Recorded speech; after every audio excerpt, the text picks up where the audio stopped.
Chapter 9. Kumusta ang exam, babe? Tanong ni Maricel nang sunduin niya ang asawa. Medyo kinabahan, babe, pero okay lang naman ang exam. Lahat ng aking pinag-aralan lumabas.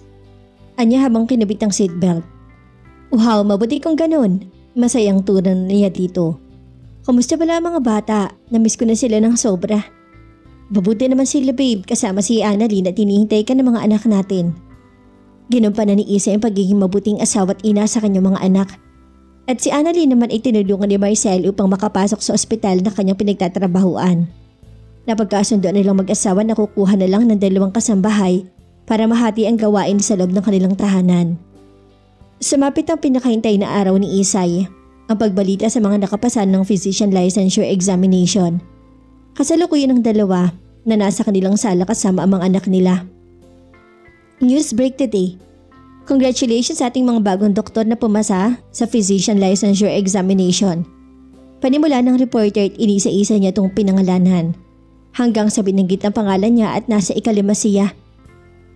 Babe, pumasa ka at pasok ka pa sa top 10. Masiglang sambit ni Maricel at namimilog ang mga mata habang hinarap ang asawa na tulala. Babe, tawag ulit niya at sabay yakap. Oh my God, thank you Lord, thank you. Wika ni Isay na hindi pa rin makapaniwala. Babe, congrats. Thank you so much. Tura ni Isay sabay yakap niya ng napakahigpit. I love you, babe. Tanging sagot ni Maricel at muling niyakap ang asawa. I love you too. Dagon naman ni Isay. Sobrang natuwa naman ang mga magulang ni Maricel nang malaman nila ang resulta ng physician licensure examination. Babe, kailan mo gustong umuwi sa inyo? Tanong ni Maricel at kasalukuyan ng dalawang nakahiga na sa kanilang kama dahil tulog na ang kanilang kambal. Kinabahan bigla si Isay at napaisip kung anong kahinatnan sa kanyang pag-uwi. At nag-alala siya na baka hindi pa rin siya matanggap. Babe, matanggap kaya nila ako? Malungkot niyang tanong. Kung sakali mang hindi ka pa rin nila napapatawad at ayaw kanilang tanggapin, hindi mo na problema yun. Ang importante umuwi ka sa kanila para humingi ng tawad. At huwag ka mag-alala, babe, nandito ako at ang mga anak natin na nagmamahal sa iyo at hindi ka namin iiwan. Madamdaming pahayag ni Maricel sabay haplos sa maamong mukha nito. Salamat, babe. Nagkasundo silang bukas na uuwi sila sa probinsya ni Isay. Shall we go, babe? Sabi ni Maricel sa sobrang tahimik na asawa. Okay, babe. Kasalukuyan na silang nasa loob ng kasasakyan at ang kanilang kambal ay nasa backseat inilagay. Sinigurado to na mag-asawa na maayos ang posisyon ng 2 nilang anak. Ramdam ni Maricel ang takot at pag-aalala ni Isay ngunit pilit niya itong pinapalakas. It's okay, babe. Just relax. Sabi ni Maricel at hinilikan niya ang kamay nito. Thank you dahil nandyan ka palagi para sa akin. Anya rito. I love you so much. Kaya handa akong gawin ng lahat para sa'yo. Tura ni Maricel. Nang dumating na sila sa baryo ay agad lumakas ang kaba ng puso ni Isay. Pero pilit niyang pinakalma ang kanyang sarili. Medyo nanibago siya dahil sa meron ng pagbabago na sa kanilang lugar. Babe, liko tayo dyan. Turo ni Isay sa isang kanto. Calm down. Everything will be okay. Sambit ni Maricel sabay pisil niya sa pisngi ng asawa. Yes, babe. Thanks. Sabay lingon niya sa kanyang 2 anak at pareho itong mahimbing ng tulog. Dito na tayo, babe. Yan ang bahay namin. At tinuro niyang bahay na gawa sa kahoy at 2 palapag ito. Pinarada naman ni Maricel ang kanilang kotse sa tapat ng kanilang gate na gawa rin sa kahoy. Lord, please guide us. Bulong na dasal ni Isay. Unang bumaba si Maricel at binuksan niya ang pintong bahagi ni Isay. Na makababa ang asawa ay agad namang kinuha ni Maricel ang anak na si Mardy at inabot niya yun kay Isay at si Maricel naman ay siya ang nagkarga. Na makalapit sila sa pinto, agad itong bumukas at lumabas ang kanilang ama. Melissa? Gulat na sambit ng kanyang ama. Pa, tugon ni Isay sa mahinang boses at nagsimulang pumatak ang kanyang mga luha. Kahit nahirapan siya, kinuha pa rin niya ang mga kamay ng ama at nagmano siya. Magandang hapon po, pa. Boses ni Maricel at nagmano rin sa ama ni Isay. Tulala ang ama, ngunit pumatak ang mga luha nito. At maya-maya pa hindi na nakatiis ang ama at bigla niyang nayakap si Isay. Sapagkat ang totoo ay sobra siyang nasaktan sa pag-alis ng kanyang bunsong anak noon. Sising-sisi ang ama dahil wala man lang siya nagawa para sa anak. Anak, mabuti't bumalik ka na. Sobra ka naming namiss at ang tagal ka naming hinanap. Emosyonal na sabi ng ama niya. Patawarin niyo ako pa, sabi ni Isay at hilam sa luha ang mga mata nito. Anak, kami ang dapat na humingi sa ng tawad. Dahil hindi ka namin inunawa noon. Anang ama. Noemi! Noemi! Jen! Tawag ng kanyang ama sa kanilang ina't kapatid. Pumasok kayo. Nakangiting sabi ng ama at nanatili pa ang mga luha nito sa kanyang mata. Bakit? Putol na sasabihin ng ina nang makita niya kung sino ang kanilang panauhin. Melissa? Paano sasambit ng ina niya at nasa mukha nito ang tuwa. Mama! Bulalas ni Isay at nagsimula na namang bumaha ang mga luha sa kanyang pisngi. Patawarin niyo ako, ma. Dagdag pa ni Isay na puno ng pagpapakumbaba ang tinig. Anak! Anak, matagal na kitang pinatawad. At patawarin mo rin ako, anak. Kumagulo lang kanyang ina sabay yakap kay Isay. Yakap na puno sa pangungulila. Yakap na punong-puno ng pagmamahal. Salamat, mama. Sobra ko kayong namiss. Masayang pahayag ni Isay at biglang nabunutan ng tinig ang kanyang puso. Bumaba naman si Jen mula sa itaas at may hawak na 5 taong gulang na batang lalaki. Ate, sambit ni Isay. Isay? Tugon ng kapatid at patakbo tong bumaba para yakapin siya. Ang tagal ka naming hinanap, Isay. Sambit nito. Miss kita, Ate Jen. Miss ko na kayong lahat. Umagulol si Isay na patuloy pa rin ang pagbaha ng kanyang mga luha. Ma, Papa, si Marcel pala, ang aking asawa. Siya po ang tumulong sa akin nung pinalayas niyo ko. Napadpad ako noon sa isang lugar na hindi ko alam. Kinupkup niya ako tinulungan. Binihisan at pinagpaaral. Binigyan niya ako ng pag-asa ang aking buhay. Inako niya ang pagiging ama sa dinadala ko noon. Ngunit sa kasamaang palad ay nakunan ako. Pero to, biniyayaan kami ng kambal. Kwento ni Isay. Natuwa naman ang mga magulang niya nang malaman ng buong kwento. At nasa mabuting kamay pa lang kanilang anak. Maraming salamat sa iyo, Marcel. Sabi ng mga magulang niya. Mahal na mahal ko po si Isay kaya gagawin ko ang lahat, maging mapasaya ko lang siya. Sandali lang po, may regalo si Isay sa inyo. Tura ni Marcel. Kinuha niya ang diploma sa pagiging doktor ng kanyang asawa at ng iba pang dokumentong magpapatunay na isang lisensyadong doktor na si Isay. Ito po para sa inyo. Tura ni Marcel at inabot ang hawak niyang envelope. Tinanggap naman yun ng kanyang ina at muling kinuha ni Marcel ang anak at binuksan yun ng kanyang ina. Lumaki ang mga mata ng kanyang ina nang mabasa nito ang nakasaad. Halos hindi ito makapaniwala na ang kanyang itinakwil na anak noon na ngayon ay isa ng ganap na doktor. Napahagulo lang kanyang ina at hiyang-hiya sa sarili. Ganon rin ang kanyang ama na hindi makapaniwala sa narating ng kanyang anak. Nakakabuti pala ang pagtakwil namin sa iyo noon, anak. Siguro kung hindi namin yung ginawa baka ngayon hindi ka nakapagtapos sa iyong pag-aaral. Baka tulad ka ngayon ng iyong ate Jen na naghihirap. Giluha ang pahayag ng kanyang ina. Tama si mama. Melissa, sising-sisi ako nung sinuway ko sila. Dahil ito, niloloko lang ako ng ama ng anak ko. Kwento ng kanyang ate Jen na hilam sa luha ang mga mata. Kaya mapalad ka pa rin, anak, sapagkat napunta ka sa mga taong may gininto ang puso. Tinanggap ka kahit alam niya kung ano iyong nakaraan. Hindi ko pala dapat pagsisihan kung hindi kita kinakampihan noon. Ngunit may kasalanan pa rin kami sa iyo. Sana mapatawad mo kami ng iyong mama. Tulad ng kanyang ama at sabay puno sa kanyang luha. Kahit kailan ay hindi ako nagtanim ng galit sa inyo dahil alam kong may malaki akong kasalanang nagawa. Nung kinupkup ako ni Marcel, inalaga at binigyan ng malaking pag-asa. Sobra ako natuwa, lalo na't sinabi niya sa akin ay pagpatuloy ko ang aking pag-aaral. Muli ako nabahay ng pag-asa upang lumaban sa mga pagsubok sa aking buhay. Wala akong sinayang na pagkakataon kahit buntis ako noon. Nag-aral ako at sinikap ko talaga na makapagtapos para kahit papano makabawi man lang ako sa nagawa kong kasalanan sa inyo. At salamat sa pagmamahal ng aking asawa dahil kahit minsan, hindi siya nawala sa aking tabi at patuloy niya akong hinihimok sa aking mga pangarap. Iniidolo ko ang aking asawa dahil sa kanyang kabaitan. Isa rin siyang mahusay na doktor. Mahabang kwentuhan ni Isay. Sana po kalimutan na natin ang nakaraan at gawin nating masaya ang bawat araw. Pakiusap ni Marcel. Tama, lalo na ngayong kompleto ng pamilya. Saad ng ama ni Isay. Naging madamdaming ang pagtatagpo nila at hindi nang simula sa panibagong yugto ng kanilang pamilya. Marcel, baka hindi ka sanay sa buhay mahirap. Sambit ng ina ni Isay. Wag po kayong mag-alala sa akin ma, kahit gaano pa kahirap handa ako magtiis. Makasama ko lang ang aking pamilya. Tugon ni Marcel sabay akbay pa niya sa asawa. Isang kwarto lang si Isay at ang kanyang ate kaya pansamantala muna sina Jen sa kwarto ng kanyang ina. Anak, magpahinga muna kayo sa itaas at maghanda rin kami sa ating hapunan. Anang ama. Sinunod naman ni Isay ang ama at hinatid sila ng kanyang ina at ito ang nagkarga kay Marcy.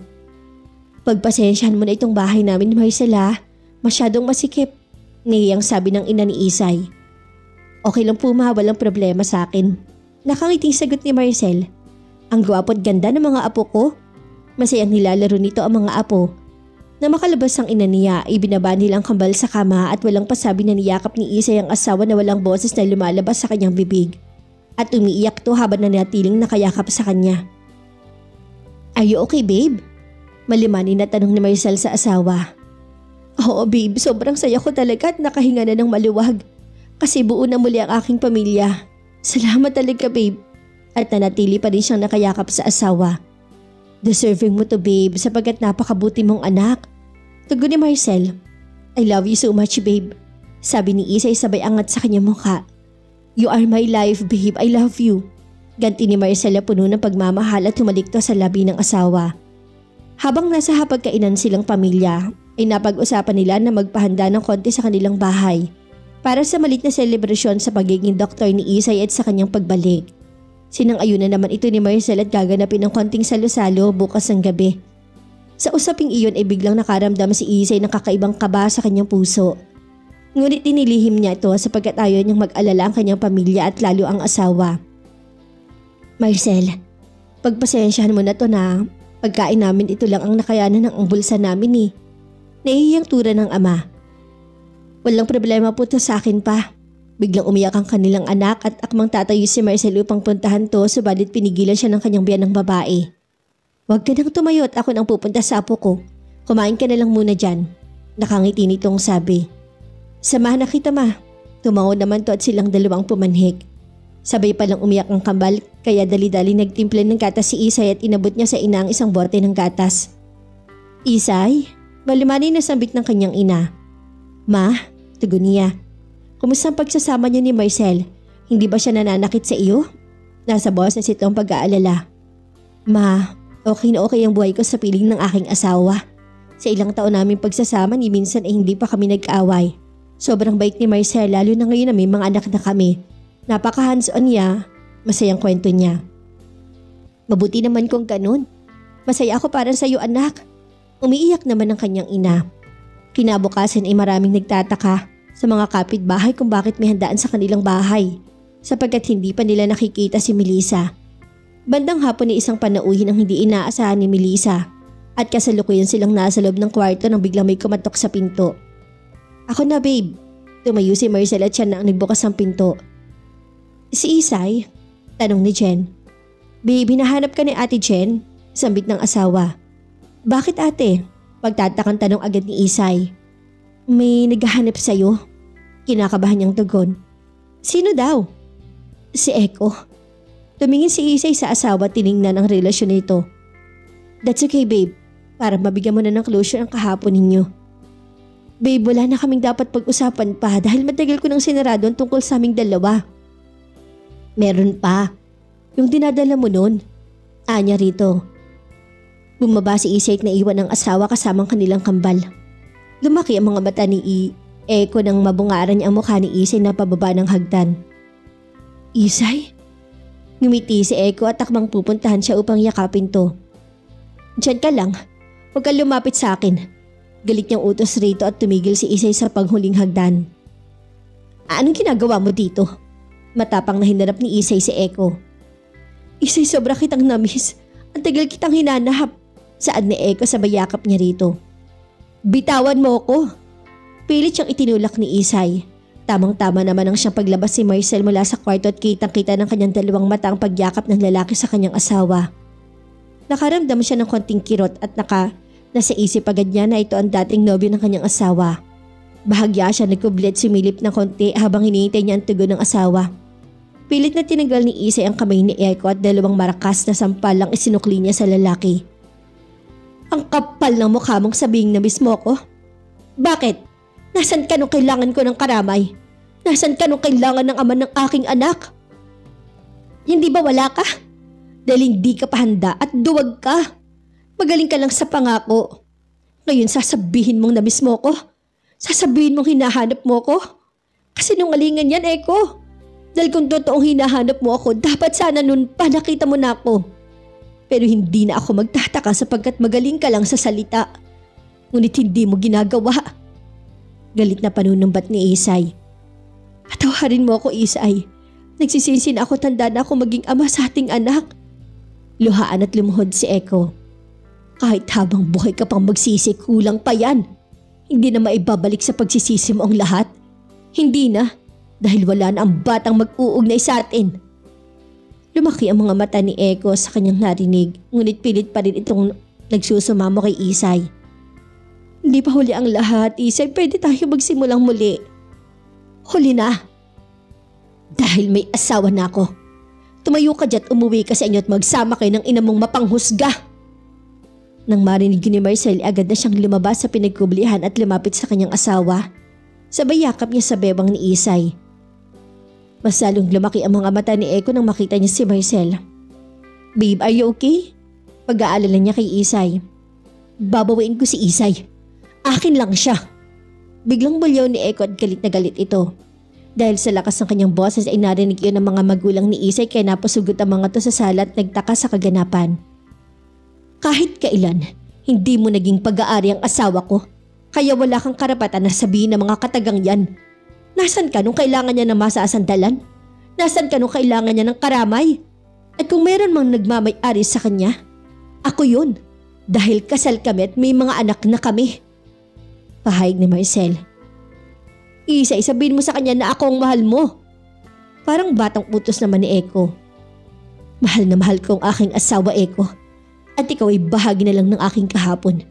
Isang kahapon na nagtulak sa akin para matagpuan ko ang totoong lalaki nagmamahal sa akin. Parang kang sabi niya.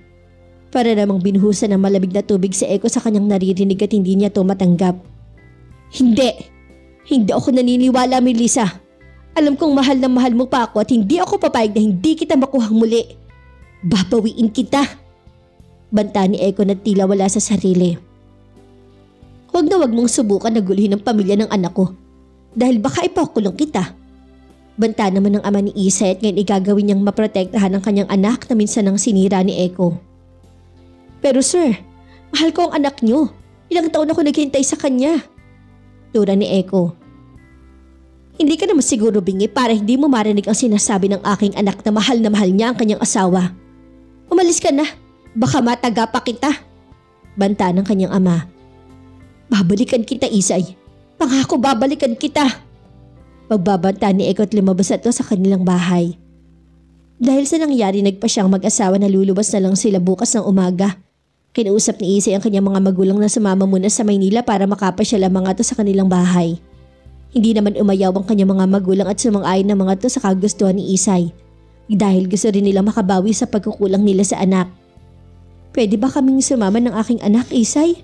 Tanong naman ng kanyang ate Jen. Oo naman ate, magtatampo pa nga ako kapag hindi ka sumama sa amin. Nagun niya rito. Muling pumanik ang mag-asawa sa itaas at magkahawak kamay ang dalawa. Babe, pabulong na sambit ni Isay sa asawa. Yes babe, tugon ni Marcel sabay harap niya rito. Galit ka ba sa akin? Tanong niya na medyo nahihiya. Bakit? Bakit ako magagalit babe? Nakangiting tanong niya at niyakap ang asawa. Dahil sa eksena kanina, I'm sorry babe. Don't say sorry, dapat pa nga na magsaya ako dahil akong pinili mo. I love you so much babe. Tura niya rito. Hanggang sa nakabalik na sila ng Maynila. Dito na po tayo. Wika ni Marcel. Hindi agad nakapagsalita ang pamilya ni Isay nang makita nilang bahay ng kanilang anak. Isay, talaga bang sa inyo to? Halos hindi makapaniwalang tanong ng kanyang ate Jen. Oo ate, regalo ito sa amin ng mga magulang ni Marcel. Wow! Bonggang-bongga na pala ng buhay mo, Isay. At ang buhay mo, ang layo na pala ng narating mo. Nakangiting sabi ni Jen sa kanyang bunsong kapatid. Ma, bakit po? Tanong ni Isay sa kanyang ina sapagkat lihim itong umiiyak. Tama, si ate mo Isay. Ang layo ng hanang narating mo. Pagsang-ayon ng kanyang ina. Ma, hindi naman to galing mismo sa akin. Regalo lang naman to sa mga magulang ni Marcel. Ang tanging narating ko lang naman po ay yung nakapagtapos ako sa aking pag-aaral. Yun lang ang kaya kong ipagmalaki sa inyo. Seryosong sabi ni Isay. Tayo na po sa loob. Masiglang yaya ni Marcel sa kanyang pangalawang pamilya. Medyo nahiya pang pumasok ang mga magulang ni Isay dahil sa sobrang kintab ng sahig at ang ganda pa ng loob. Feel at home po kayo dito ma, pa dahil bahay na rin po niyo to sapagkat isang pamilya lang po tayo. Pahayag ni Marcel. Nakakapanibago. Nahihiyang saad naman ng ama ni Isay. Pa, dapat masanay ka na kasi palagi na kayo dito. Tura niya. Good afternoon ma'am, sir. Dumating na po pala kayo. Sambit naman ng dalawang katulong na lumabas mula sa kusina. Nakapagluto na ba kayo? Tanong ni Marcel sa mahinahong boses. Opo, lahat ng pinaluto nyo nakahanda na po sir. Tugon naman ng isang katulong.